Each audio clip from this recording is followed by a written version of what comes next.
Olá! A ectoscopia é, sem dúvida, um dos pilares da prática clínica. Sabe, dominar o exame físico geral é uma daquelas habilidades que realmente separam os bons profissionais dos excelentes.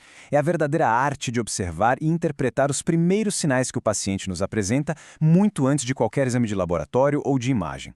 Então, o que a gente vai ver hoje? Nosso roteiro passa por 5 áreas essenciais. A gente começa com a preparação, que é a base de tudo, né? Depois, vamos direto ao ponto, o que é ectoscopia e como aplicar. Em seguida, partimos para as medições quantitativas, exploramos as pistas visuais e, para fechar, revisamos as técnicas fundamentais do exame físico. E vamos começar pelo começo, claro. Um exame de sucesso começa muito antes de sequer tocar no paciente. A preparação é o alicerce, é o que garante um diagnóstico preciso lá na frente. Pensem nesses 6 passos como um verdadeiro checklist para a excelência. E não é só sobre técnica, é sobre respeito. Refletir sobre a abordagem, garantir um ambiente com boa iluminação, deixar o paciente à vontade. Isso é tão crucial quanto checar se o equipamento está funcionando.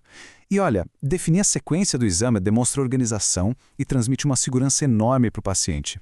E claro, todo esse respeito se mostra em atitudes bem concretas, né? A privacidade e o conforto do paciente são inegociáveis. O próprio Código de Ética Médica nos lembra disso. Manter uma temperatura agradável, usar um avental e, principalmente, informar cada passo do exame são gestos que constroem a confiança, que é a base para um bom diagnóstico. Agora, um ponto que, olha, é simplesmente inegociável, não tem exceção, a higienização das mãos. Pode parecer básico, mas é a medida isolada mais simples e eficaz para garantir a segurança de todo mundo ali no ambiente clínico. E esse slide aqui é fantástico porque ele sistematiza essa prática. Os 5 momentos para a higienização das mãos são um protocolo global que cria barreiras de segurança antes de tocar no paciente, antes de qualquer procedimento, após risco de exposição, depois do contato e depois de tocar em superfícies próximas. Cada momento desse é um ponto de controle crítico para evitar infecções. E não é só passar uma aguinha, né? A técnica correta faz toda a diferença. Esse guia visual detalha os 11 passos para uma higienização que funciona de verdade, cobrindo cada cantinho da mão. Não é só um procedimento, é um ritual que literalmente salva vidas. Ok, ambiente preparado, segurança em primeiro lugar. Agora sim, vamos mergulhar no coração do nosso tema, a ectoscopia. A nossa primeira impressão clínica, a arte e a ciência da observação bem apurada. A definição é bem direta. Ectoscopia não é um momento isolado, tá? É um processo contínuo. Começa no segundo em que o paciente entra na sala e vai se aprofundando à medida que o exame físico avança. É aquela coleta de dados que acontece antes mesmo da gente fazer a primeira pergunta. Certo, mas na prática, o que a gente está procurando? Pensa que é como montar um grande quebra-cabeça. A gente avalia o estado geral, sinais de hidratação, medidas corporais, nutrição, as expressões do rosto, a postura, a cor das mucosas e, algo super importante, a marcha. Cada item desses é uma peça que ajuda a formar a imagem completa da saúde daquela pessoa. Beleza, a gente já observou bastante. Agora é hora de colocar números nisso tudo. As medidas antropométricas nos dão dados quantitativos para a gente poder fundamentar nossas impressões iniciais. O IMC, o famoso Índice de Massa Corporal, é um clássico para começar, né?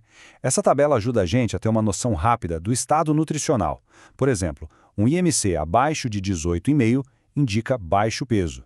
Já um valor acima de 30 acende um alerta para a obesidade e, claro, para o risco elevado de doenças associadas. E o IMC não conta toda a história, viu? A circunferência da cintura é um indicador vital do risco metabólico. Para homens, um valor acima de 94 centímetros já eleva o risco e acima de 102 o risco é muito elevado. Para as mulheres, os cortes são 80 e 88 centímetros. É uma medida simples, mas muito poderosa. Ok, temos os números. Agora a gente volta a refinar o nosso olhar. As pistas visuais e também as auditivas podem revelar diagnósticos bem complexos. E olha, esse slide é incrível, porque ele mostra quanta informação a gente tira só de observar o jeito que a pessoa anda. Repara na marcha ceifante, com o braço dobrado e a perna fazendo um arco, bem típica de sequela de AVC. Ou a marcha parkinsoniana, com passos curtinhos, rápidos e o tronco inclinado. O jeito de andar é uma verdadeira janela para o sistema nervoso. E do mesmo jeito que a gente olha o andar, a gente escuta a fala procurando por pistas. Uma disfonia, que é a rouquidão, pode ser algo simples, mas também um sinal de alerta. Já a disartria, aquela dificuldade de articular as palavras, já direciona o nosso pensamento para possíveis problemas neuromusculares. Cada pequena alteração na voz é uma informação clínica valiosíssima. Mas a inspeção não para por aí e vai muito além. O excesso de roupas, por exemplo, pode sugerir hipotiroidismo. Um hálito meio adocicado pode ser um sinal de diabetes descompensado. Até unhas roídas podem indicar estresse. E claro, avaliar o turgor da pele nos dá uma ideia rápida do estado de hidratação. Para a gente amarrar tudo isso, vamos consolidar o conhecimento. A ectoscopia nos dá a primeira impressão, certo? Agora vamos ver as técnicas que são a espinha dorsal de um exame físico detalhado que nos permitem aprofundar essa investigação inicial. Então fica a pergunta que é fundamental para organizar o nosso raciocínio clínico.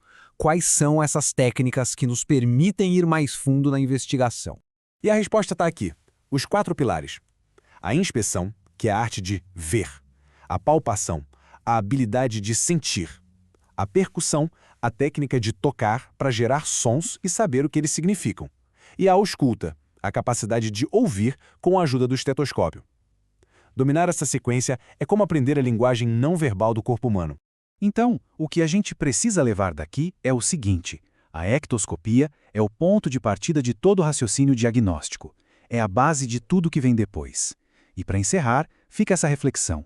Na prática clínica, ou nos estudos, qual pequena observação inicial já mudou completamente o rumo de uma investigação que aconteceu com você? Pense nisso. Até a próxima!